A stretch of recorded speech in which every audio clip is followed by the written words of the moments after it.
Ya, baik. Assalamualaikum warahmatullahi wabarakatuh.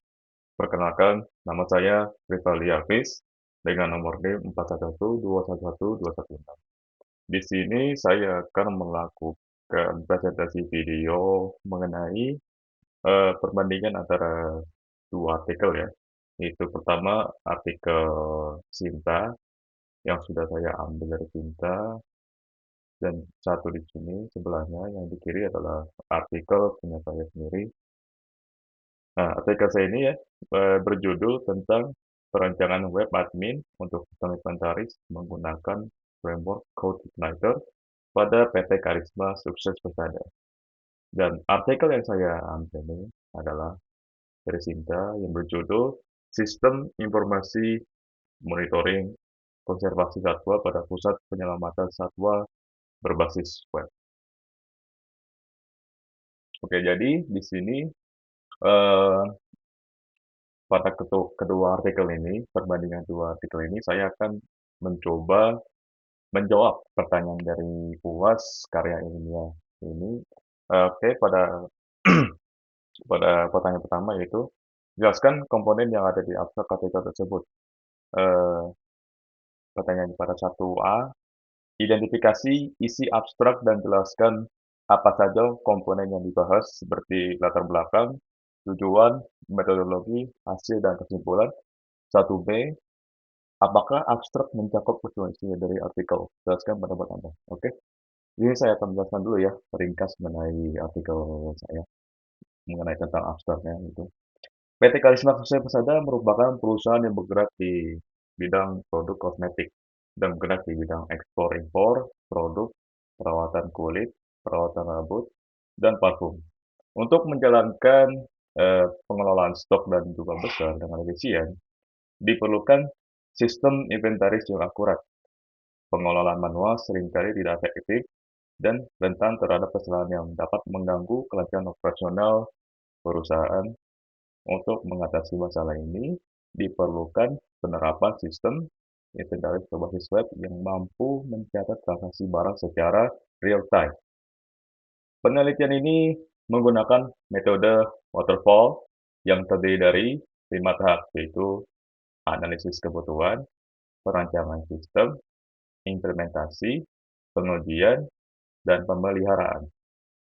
Framework Code Igniter dipilih karena keandalan fungsionalitasnya serta kemampuannya dalam mendukung pengembangan aplikasi web yang stabil dan mudah disesuaikan. Data diperoleh melalui observasi serta wawancara dengan tim PT Karisma Sukses Persada guna menemukan kebutuhan khusus sistem ini. Pengujian sistem dilakukan menggunakan metode black box testing untuk memastikan fungsi manajemen stok, pelacakan barang, dan pelaporan otomatis berjalan dengan baik. Implementasi sistem berbasis web ini dengan Code Igniter terbukti dapat meningkatkan efisiensi dan akurasi pencatatan inventaris. Sistem ini memungkinkan pencatatan stok secara real time dan mengurangi potensi kesalahan data yang berdampak positif pada kelancaran operasional perusahaan. Selain itu, sistem ini dapat dikembangkan lebih lanjut untuk memenuhi kebutuhan perusahaan di masa depan. Oke, itu adalah artikel saya ya tentang abstraknya. Yang selanjutnya itu artikel yang saya ambil di Sinta, yaitu tentang sistem informasi monitoring konservasi satwa pada Pusat Penyelamatan Satwa Berbasis Web. Di sini saya akan bacakan abstraknya. Pusat Penyelamatan Satwa atau PPS merupakan salah satu lembaga instansi pemerintah sebagai tempat konservasi satwa liar, pendataan satwa, tidak terlepas dari komputerisasi seperti pendataan inventaris, penerimaan satwa, pengelolaan satwa, monitoring kesehatan, status kandang, serta pelaporan masih dilakukan dengan mencatat pada sebuah arsip maupun menggunakan software Microsoft Office. Dengan cara ini, data hanya terpusat pada satu tempat sehingga sulit diakses oleh pihak yang berkepentingan. Penelitian ini merancang dan membangun sistem informasi yang sistem informasi monitoring satwa. Pembangunan sistem menggunakan metode waterfall ya, sama seperti punya artikel saya. Terus modeling sistem yang digunakan adalah UML dengan bahasa pemrograman yang digunakan adalah Java, XML, JavaScript, HTML, dan CSS. Proses sistem pendataan satwa tersebut terintegrasi dengan sistem informasi konservasi satwa pada pusat penyelamatan satwa berbasis web yang dapat menyimpan inventaris satwa, surat mutasi, eh, status kesehatan, serta laporan ke dalam database secara terpusat sehingga memudahkan pihak yang berkepentingan untuk mengolah dan mengambil data. Selain itu, dalam proses surat menyurat dapat dilakukan dengan mengirim email agar lebih cepat dan hemat biaya. Sistem informasi ini menjadi awal sistem untuk mendapatkan sistem yang terintegrasi dan terpercaya. Oke, di sini saya akan jelaskan latar belakang dari artikel saya dulu ya. Pertama, isi dari latar belakang artikel saya ini yaitu sistem pengelolaan stok ini itu masih manual di PT Karisma Sukses Persada yang menyebabkan tidak efisien ya dalam melakukan pengelolaan inventaris dan itu tuh kan sangat penting bagi perusahaan. Mengingat tingginya volume ya, volume barang yang dikelola gitu. Jadi pasti akan banyak rentan kesalahan begitu. Dan juga itu pasti mengganggu operasional dari perusahaan itu sendiri. Untuk tujuannya itu, tujuan dalam pembuatan sistem ini adalah untuk merancang sistem inventaris berbasis web dengan framework Code Igniter untuk pencatatan stok real time. Untuk metodologinya tersendiri bisa kita lihat di sini menggunakan metode waterfall ya. Yang pertama analisis kebutuhan, desain, implementasi, pengujian, dan pemeliharaan. Oke, kita lanjut ya. Di sini untuk bagian hasil ya, bagian hasil bisa kita lihat di sini ada hasilnya ya, hasil dari implementasinya. Sini saya akan jelaskan dari hasil implementasi sistem inventaris sistem ini menggunakan framework Code Igniter pada PT Karisma Sukses Persada menunjukkan beberapa ya keunggulan utama dibandingkan dengan metode pengelolaan manual sebelumnya.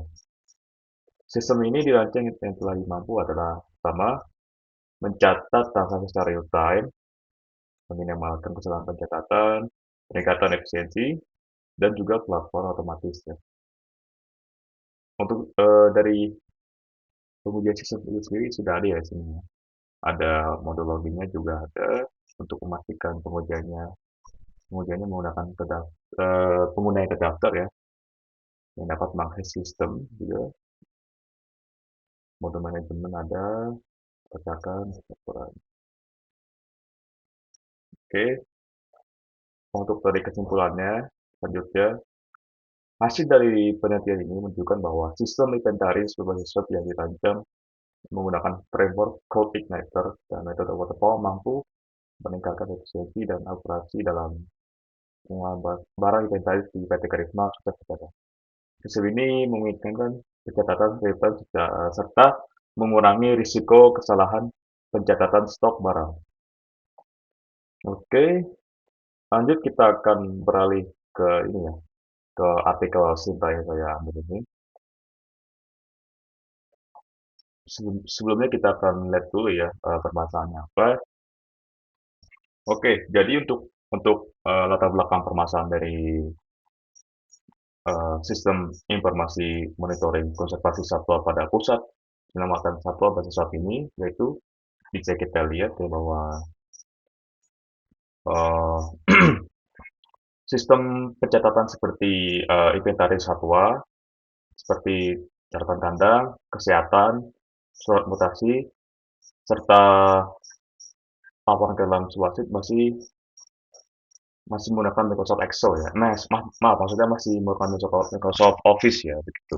Jadi yang dimana pencatatan data ini tuh dan pengisipan dengan cara itu terbilang sulit ya, dan eh, hanya terpusat pada suatu tempat gitu dan sulit diakses oleh pihak yang berkepentingan di dalam struktur lembaga PPS sendiri gitu.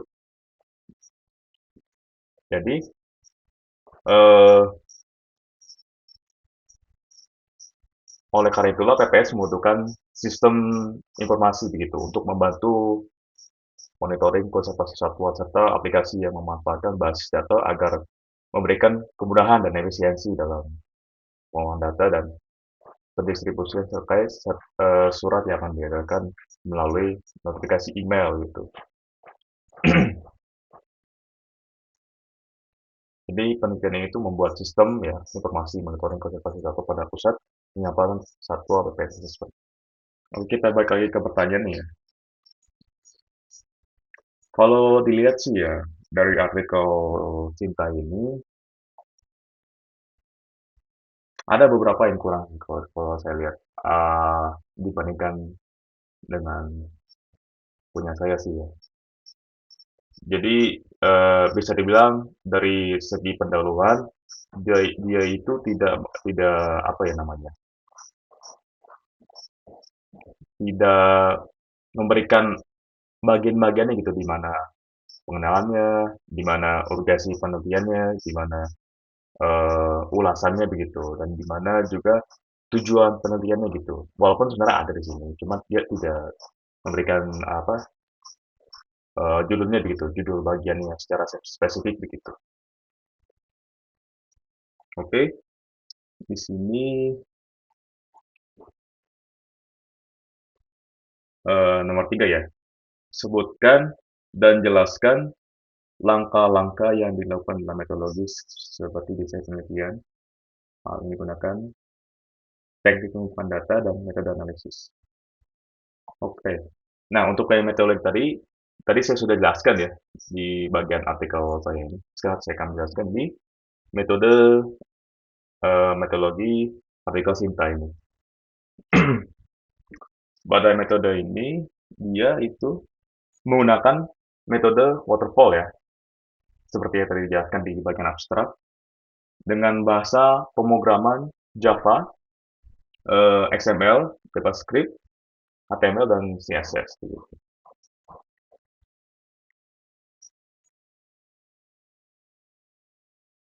Nah, untuk pada suatu tahap metode waterfall ini dia itu pengembangan perangkat lunak berurutan terus mengalir ke bawah melewati ya. Jadi dia tuh melewati tahap-tahap seperti punya saya yaitu pertama requirement design system digambarkan dan melalui UML ya, diagram konteks, diagram use case dan diagram kelas. Dan juga coding, testing, verifikasi dan pemeliharaan begitu. Ya, contohnya seperti ini ya, foto gambaran dari alurnya ya, waterfall. Oke, kita bahas untuk hasilnya ya.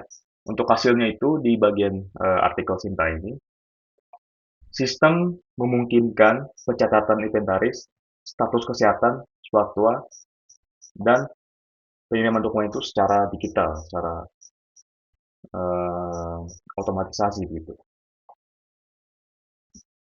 Jadi ya berdasarkan fakta dan hasil analisis proses bisnis yang sering jalan, maka untuk mendapat sistem informasi yang optimal dan dapat diterjemahkan dalam bahasa formal, maka sistem yang akan ditemukan seperti ini juga pada gambar 2 ya. Kita lihat gambar 2. Mana gambar 2? Nah, ini ya. Ya, seperti ini ya flowchart-nya. Oke, ada flowchart-nya, konteks PPS seperti ini, use case ada, terus juga ada. Nah, untuk bagian metodologi ini dibandingkan punya saya, bisa dibilang saya kurang lengkap, ya karena kan saya masih apa melakukan apa eh, progres ya dalam penulisan artikel ini Jadi dia ini lebih lengkap ya kalau dari segi metodologinya gitu. Oke, untuk selanjutnya di sini, oh iya, untuk metodologi itu sendiri dia tuh lebih jelas ya artikel Sinta ini daripada punya saya ini. Eh, hanya sebatas menjelaskan tahap penelitiannya aja gitu. Oke, untuk selanjutnya, untuk eh, nomor 4 ya, sebutkan nama jurnal akreditasi Sinta dan tahun publikasinya. Cari tahu dan jelaskan apakah jurnal tersebut mencantumkan biaya publikasi. Jika ya, berapa biaya publikasinya? Berapa minimal skor plagiasi yang disyaratkan untuk publikasi di jurnal tersebut? Apa style citasi yang digunakan? Oke, mari kita cek ya. Di sini nama jurnalnya itu, sebentar ya, saya cek dulu. Ya, di sini kita lihat ya, nama jurnalnya itu adalah Jurnal Kreatif Jurnal Teknik Informatika. Untuk akreditasi Sintanya itu kita bisa lihat ya di website Sintanya. Nah, sudah ada ya akreditasinya S3 akreditasi. Oke, selanjutnya itu eh, untuk tahun publikasi. Tahun publikasi itu di tahun 2023 bulan November. Volume 11 nomor 1.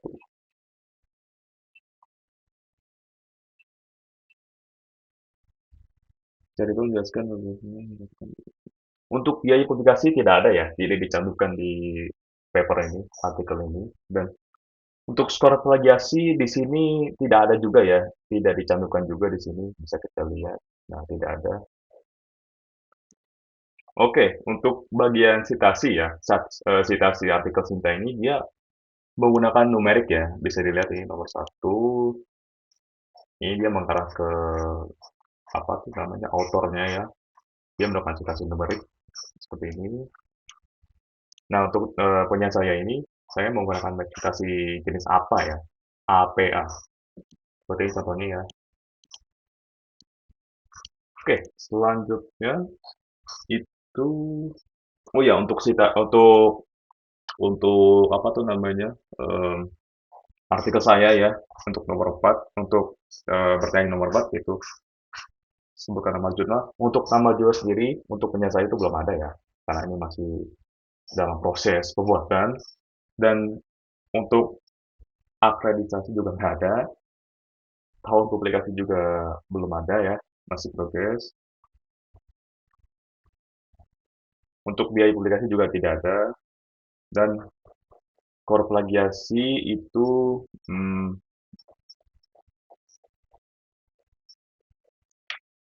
untuk skor citasi, maaf, untuk skor plagiasi di sini pernah saya tes ya punya artikel saya ini, yaitu sebesar 25% ya.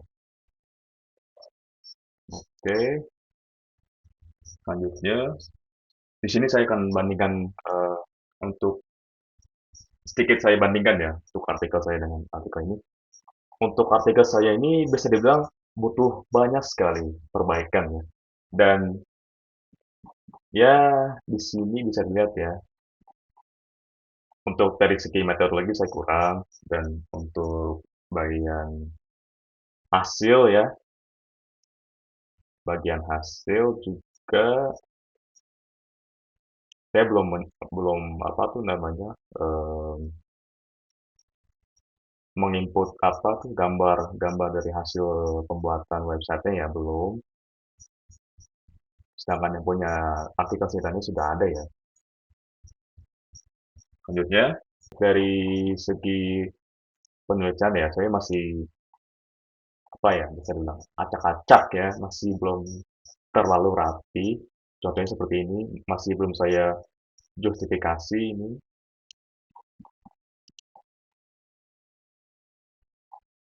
Ya kurang lebih seperti itu ya. Eh, Oke, sekian mungkin video perbandingan yang saya lakukan untuk memenuhi tugas UAS ini, UAS karya ilmiah ini. Kurang lebihnya mohon maaf. Wassalamualaikum warahmatullahi wabarakatuh.